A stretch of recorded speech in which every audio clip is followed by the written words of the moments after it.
ನಮಸ್ಕಾರ ವಿದ್ಯಾರ್ಥಿಗಳೇ, ಎಜುಬಡಿ ಕನ್ನಡ ಯೂಟ್ಯೂಬ್ ಚಾನಲ್ಗೆ ಸ್ವಾಗತ. ನಿಮ್ಗೆಲ್ಲರಿಗೂ ಗೊತ್ತಿರಂಗೆ ನಿನ್ನೆ September 14th 2025 5 PM KCT counselling complete ಆಗಿ ಮುಗಿದಿದೆ. ಎಲ್ಲ ವಿದ್ಯಾರ್ಥಿಗಳಿಗೂ ತಮ್ಮ ತಮ್ಮ ಇಷ್ಟಪಟ್ಟಿರುವ ಕಾಲೇಜ್ ಸಿಕ್ಕಿರುತ್ತೆ ಅಂತ ಭಾವಿಸಿದ್ದೇನೆ. ನಿಮ್ಮ ಫ್ಯೂಚರ್ಗೆ ಒಳ್ಳೆಯದಾಗಲಿ. All the best. ಈ ಒಂದು ವಿಡಿಯೋ ಮಾಡ್ತಿರುವ ಮುಖ್ಯ ಕಾರಣ ಏನಂತಂದರೆ, ಇವಾಗ KCT ಕೌನ್ಸಿಲಿಂಗ್ ಮುಗಿದಿದೆ. KCT ಕೌನ್ಸಿಲಿಂಗ್ ಥ್ರೂ ಯಾರ್ಯಾರಿಗೆ ಇನ್ನೂ ಕಾಲೇಜ್ ಸೀಟ್ ಅಲೋಕೇಟ್ ಆಗಿಲ್ಲ ಅವ್ರು ಕೇಳ್ತಾ ಇದ್ರಿ, ಕಾಷನ್ ಡೆಪಾಸಿಟ್ ಕಟ್ಟಿದೀವಿ ಸರ್, ಯಾವಾಗ ರೀಫಂಡ್ ಆಗುತ್ತೆ ಅಂತ. ಅವಾಗಲೇ ಹೇಳ್ದಂಗೆ ನಿನ್ನೆ ತಾನೇ ಅಡ್ಮಿಷನ್ ಪ್ರೋಸೆಸ್ ಎಲ್ಲ ಮುಗಿದಿದೆ.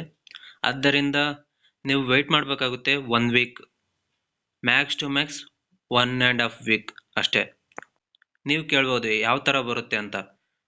KCTಯಲ್ಲಿ ಕಾಷನ್ ಡೆಪಾಸಿಟ್ ಕಟ್ಟುವಾಗ ಚಲನ್ ಥ್ರೂ ಕಟ್ಟಿರ್ತೀರ, ಯಾವ ಬ್ಯಾಂಕಿಂದ ಕಟ್ಟಿರ್ತೀರ ಅದೇ ಬ್ಯಾಂಕಿಗೆ ನಿಮಗೆ ರೀಫಂಡ್ ಆಗುತ್ತೆ.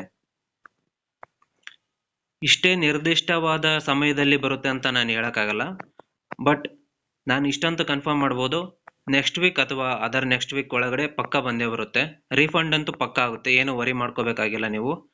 ಮತ್ತು ನಿಮ್ಮ ಅಡ್ಮಿಷನ್ ವಿಚಾರಕ್ಕೆ ಬಂದರೆ, ಇವಾಗಲೇ ಅವೈಲೇಬಲ್ ಸೀಟ್ಸ್ನೆಲ್ಲ ಪ್ರೈವೇಟ್ ಕಾಲೇಜಸ್ಗೆ ಅಲೋಕೇಟ್ ಮಾಡಿಬಿಟ್ಟಿದ್ದಾರೆ, ಅಂದರೆ ಹಸ್ತಾಂತರಿಸ್ಬಿಟ್ಟಿದ್ದಾರೆ ಇವಾಗಲೇ. ಮತ್ತು ಗೌರ್ಮೆಂಟ್ ಕಾಲೇಜಸ್ನಲ್ಲಿ ಕೆಲವೊಂದು ಸೀಟ್ ಅವೈಲೇಬಲ್ ಇರುತ್ತೆ.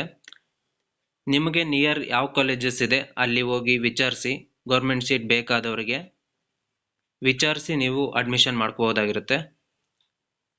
ಫೈನಲ್ ಆಗಿ ಅದೇ ನಿಮ್ಮ ಕಾಷನ್ ಡೆಪಾಸಿಟ್ ಯಾವಾಗ ರೀಫಂಡ್ ಆಗುತ್ತೆ ಅಂತ ಮೇನ್ ಕ್ವಶನ್ ಆಗಿತ್ತು. ರೀಫಂಡ್ ಆಗುತ್ತೆ, ಏನು ವರಿ ಮಾಡ್ಕೋಬೇಕಾಗಿಲ್ಲ. ನಾವು ಈ ಒಂದು ಚಾನಲ್ನಲ್ಲಿ SSP ರಿಲೇಟೆಡ್ ಸ್ಕಾಲರ್ಶಿಪ್ ಬಗ್ಗೆನೂ ಅಪ್ಡೇಟ್ ಕೊಡ್ತೀವಿ, ಮತ್ತು ಇತರೆ ಯಾವುದಾದ್ರೂ ಸ್ಕಾಲರ್ಶಿಪ್ ಇದ್ದರೆ ಅದರ ಬಗ್ಗೆನೂ ಅಪ್ಡೇಟ್ ಮಾಡ್ತೀವಿ. ಹಾಗೂ CET ಥ್ರೂ VTU ಯೂನಿವರ್ಸಿಟಿಯಲ್ಲಿ ಯಾರ್ಯಾರು ಕಾಲೇಜ್ಗೆ ಅಡ್ಮಿಷನ್ ಆಗಿದಾರ VTU ರಿಲೇಟೆಡ್ ಎಲ್ಲ ಅಪ್ಡೇಟ್ಸನ್ನು ಈ ಒಂದು ಚಾನಲ್ನಲ್ಲಿ ಅಪ್ಡೇಟ್ ಮಾಡ್ತೀವಿ. ಅದಕ್ಕಾಗಿ ಈ ಒಂದು ಚಾನಲ್ನ ಫಾಲೋ ಮಾಡಿ. ಧನ್ಯವಾದಗಳು.